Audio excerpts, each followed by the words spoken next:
আসসালামু আলাইকুম রহমতুল্লাহি ওয়া বারাকাতুহু।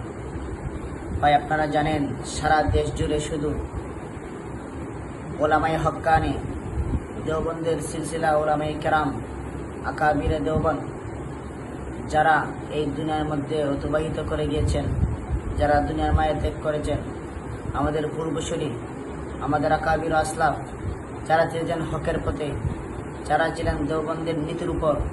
কিন্তু আজ দেখা যাচ্ছে ভাইয়েরা, কওমি অঙ্গন থেকে অনেক ওলামায়ে কেরাম, অনেক ছাত্র তলাবা, অনেক আওয়াম মানুষ দেওবন্দের সিলসিলা থেকে দূরে সরে গিয়েছে। দেওবন্দের নীতি থেকে তারা দূরে সরে যাচ্ছে। তারা আজ জামাত ইসলামকে তারা মনে প্রাণে একেবারে ভালোবাসে। জামাত ইসলামকে তারা সঠিক মনে করে, তাদের আকিদা, তাদের আখলাক তারা সঠিক মনে করে। এই ফিতনার জামানা অনেক বাতিল কিন্তু বিভিন্ন রূপে আসবেন আমাদের কাছে। আমরা মনে করবো এটা সত্য, কিন্তু না, মূলত এটা হচ্ছে বাতিল। বাতিল কোনোদিন সত্যের সামনে বিজয়ী হতে পারে না। বাতিল বাতিলই থেকে যায়, কিন্তু তারা রূপ নিয়ে আসে হকের রূপে।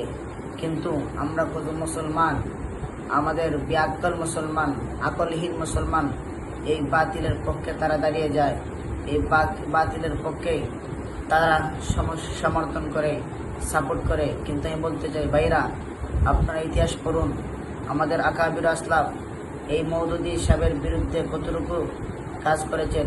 এই মওদুদী সাহেবের বিরুদ্ধে আমাদের আকাবির আসলাফ কত কিতাব, কত পুস্তক লিখে গিয়েছেন। দেখেন, হুসাইন আহমদ মাদানী থেকে নিয়ে আমাদের বাংলাদেশের শামসুল হক ফরিদপুরি রহমতুল্লাহি আলাইহি পর্যন্ত অনেক উলামায়ে কেরাম কিতাব লিখে গিয়েছেন।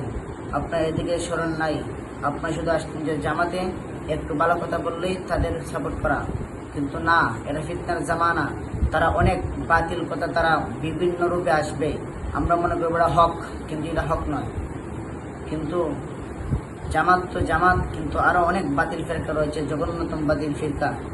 তাদের মধ্যে অন্যতম হচ্ছে হিজবুত তাওহীদ, তাদের মধ্যে অন্যতম হচ্ছেন ইসাই তরিকাভুক্ত মুসলমান। এই সংগঠন মুসলমান বলা যাবে না ওদেরকে। আরো অনেক বাতিল ফিরকা রয়েছে। একটা যে কাদিয়ানি ফিতনা, এই কাদিয়ানি তো মুসলমান বলাই এদেরকে আমাদের মুসলমানের পক্ষে অনুচিত। কিন্তু আমরা তাদেরকে, প্রত্যেকটা মুসলমান তাদেরকে ঘৃণা করা। কিন্তু আমাদের সরকার যদি মুসলমান হয়ে থাকেন, উনিও এদেরকে ঘৃণা করা ওনার ইমানি দায়িত্ব। খতমানুবুওতকে সংরক্ষণ করা, খতমানুবুওতের উপর বিশ্বাস এবং আস্থা রেখে খতমানুবুওতের পক্ষে কথা বলা প্রত্যেক মুসলমানদের ইমানি দাবি। শ্রেষ্ঠ নবী মুহাম্মদ রাসূলুল্লাহ সাল্লাল্লাহু আলাইহি সাল্লামকে আল্লাহ তাআলা কোরআনে কারীমের মধ্যে সর্বশেষ বলে ঘোষণা দিয়েছেন, মা কানা মুহাম্মাদুন আবা আহাদিন মির রিজালিকুম ওয়ালাকিন রাসূলুল্লাহি ওয়া খাতামান নাবিয়্যিন।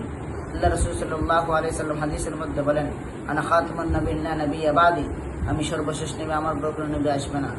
যারা নবী আসার দাবি করবে তারা হবে কাজ্জাবুনা দাজ্জালুনা, তারা হবে কাজ্জাব, তারা হবে দাজ্জাল। কিন্তু মুসাইলামাতুল কাজ্জাব নবীর যুগেই হযরত আবু বকর রাদিয়াল্লাহু তাআলা জামানায় সে নবী দাবি করেছিল। কিন্তু এটা তো ফিতনার জামানা, এই জামানা আখির জামানা। নবীজি বলেন নাই 30 বছর পরে পরিপূর্ণ খেলাফত পরিপূর্ণ হবে না।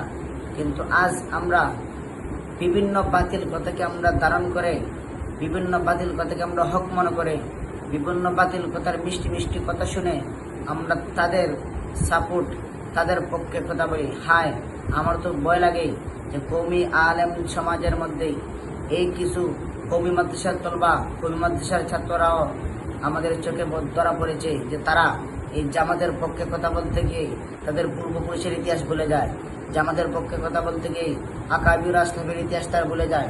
তারা ইতিহাস পড়ে না, শুধু এই মোবাইলের মধ্যে, এই পত্রিকার মধ্যে বাংলার কিছু বর্তমান কিছু সংবাদ পড়েই তারা মনে করে যে এটাই সত্য। কিন্তু না, হায় আফসোস, আমাদের আকাবির আসলাফ কেমন ছিলেন। আমাদের আকাবির আসলাম যেমন বাংলাদেশের মধ্যে দেখেন, আমাদের আকাবির আল্লামা নুরুল ইসলাম অলিপুরি কি কথা বলেন, কার হকের পথে আহলে সুন্নাহ ওয়াল জামাতের অন্তর্ভুক্ত হয়ে উনি কথা বলেন। আহলে সুন্নাহ ওয়াল জামাতের ভাষ্যকার থেকে আমরা বলি, আমাদের খতিবে জামান আল্লামা নুরুল ইসলাম খান সাহেব হুজুরকেও অনেক জামাত ইসলামের নেতারা গালি দিয়েছে।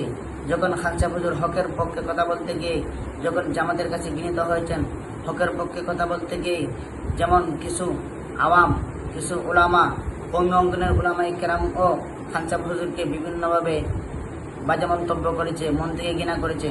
আমাদের চোখের দেখা কিছু আওয়াম মানুষ, জনসাধারণ মানুষ ও কিছু আলমের কারণে আমাদের খানসাব হুজুরকে বাজে মন্তব্য করেছে।